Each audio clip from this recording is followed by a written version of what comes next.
بسم اللہ الرحمن الرحیم۔ السلام علیکم ورحمۃ اللہ وبرکاتہ۔ میں ہوں حکیم نوید، آپ دیکھ رہے ہیں میرا یوٹیوب چینل حکیم نوید آفیشیل۔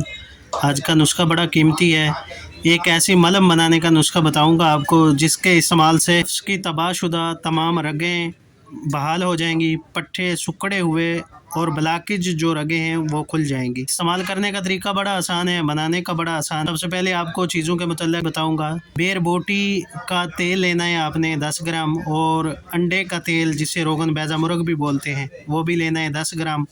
3 سے 4 ٹکڑے دار چینی کے لینے، 2-2 انچ کے ہونے چاہیے۔ دار چینی کو اچھی طرح پیسٹ بنا دیں۔ پیسٹ بنانے کے بعد جو روغن ہوں گے، روغن بیر بوٹی اور روغن بیضہ مرغ، ان دونوں کو کسی برتن میں ڈال کے اچھی طرح گرم کریں گے۔ جب گرم ہونا شروع ہو جائیں تو یہ 4 ٹکڑے جو ہوں گے آپ کے پاس، یہ آپ نے باریک پاؤڈر بنا ہوا جو وہ تیل میں مکس کریں گے۔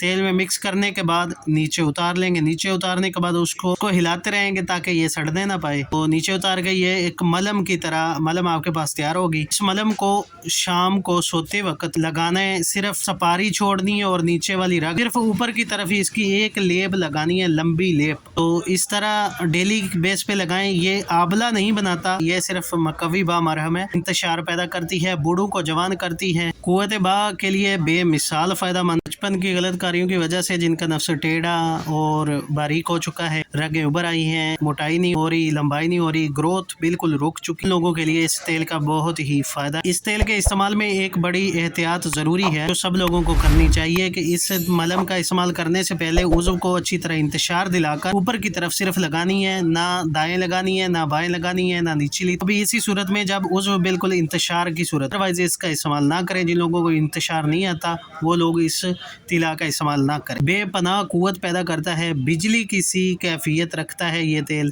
استعمال کریں، فائدہ اٹھائیں۔ تو ملتے ہیں نیکسٹ ویڈیو میں، اللہ حافظ۔